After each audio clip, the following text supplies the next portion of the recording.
Daduku adalah takdirku, Basudewa. Ingatlah, mereka menuruti keinginanku.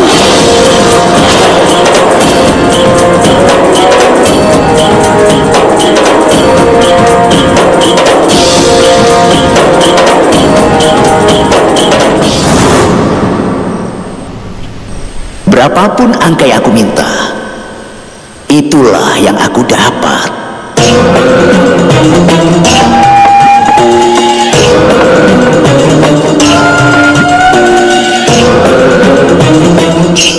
Dan takdirku adalah daduku juga, Paman Sangkuni. Angka diperoleh dengan kehendak yang kuasa, tetapi dadunya, aku lempar dadunya di luar keinginanku. Maksudmu? Melempar dadu adalah sebuah perbuatan, Paman. Dan ketika angkanya didapatkan, itu hasil perbuatan. Di dalam seluruh hidupmu, kau tetap mencoba mengendalikan hasil yang kau dapatkan. Sedangkan aku tetap melakukan perbuatanku sesuai keinginanku. Aku yang memutuskan kapan melempar dadu dan kapan tidak.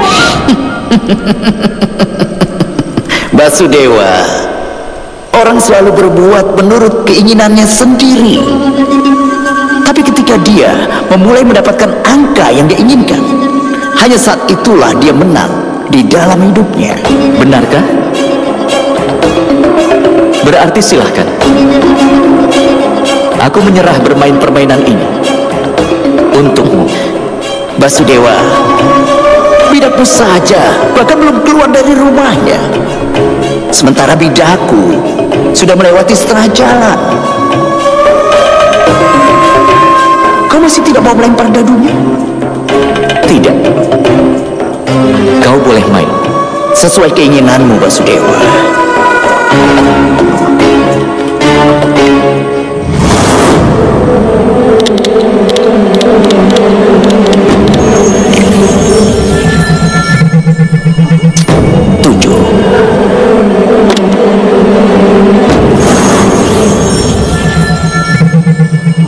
Inilah dia.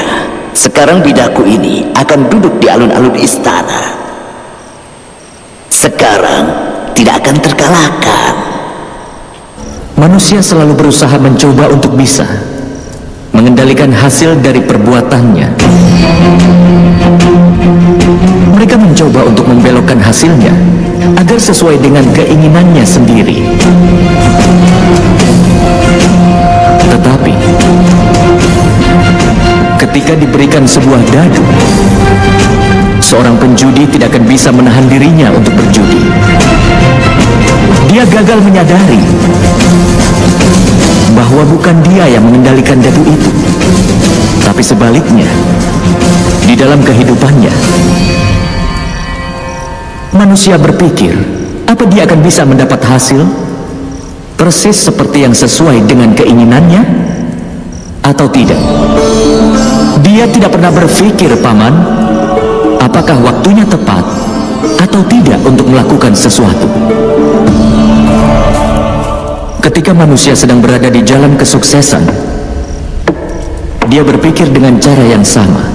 Itulah sebabnya ketika berita kegagalan pertama kali dirusak olehnya, dia pun segera pergi ke kuil. Dan ketika dia berhasil lagi, dia akan tumbuh dalam keyakinan kenyataannya. Keyakinannya tidak ada pada dirinya sendiri dan tidak juga pada dewa. Dia tetap lari dari Gandhara ke Hastinapura, dari Hastinapura ke Dwaraka, dan dari Dwaraka ke Magadha. Dia terus melemparkan dadunya. Dia berpikir bahwa dia sudah menang.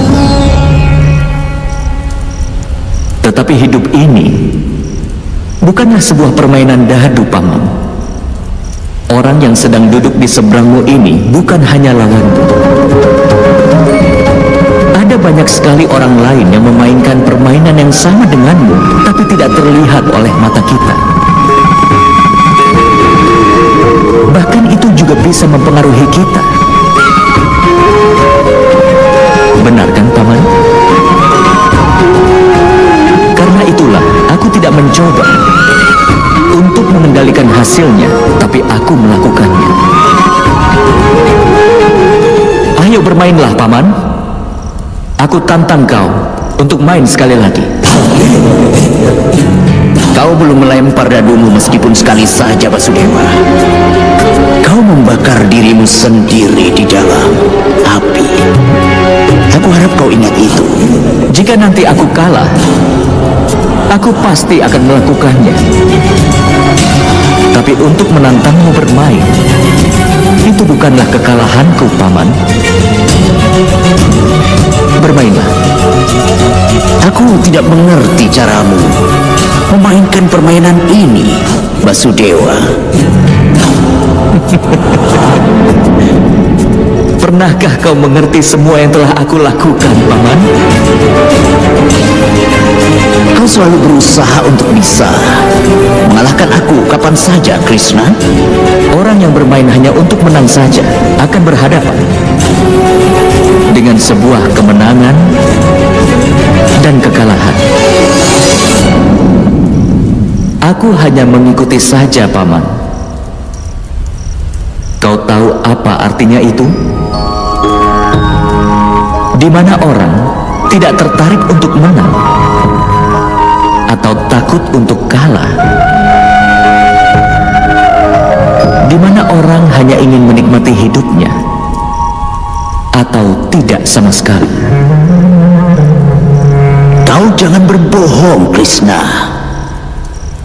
Apa kau tidak tertarik dengan kemenangan Pandawa? Tidak. Sama sekali tidak.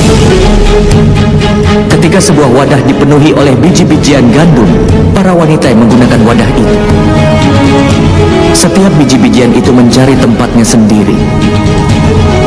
Mana biji yang berada di atas dan mana yang harus berada di bawah, itu tidak ada bedanya sama sekali. Sebab pada akhirnya semua biji-bijian itu akan dipakai untuk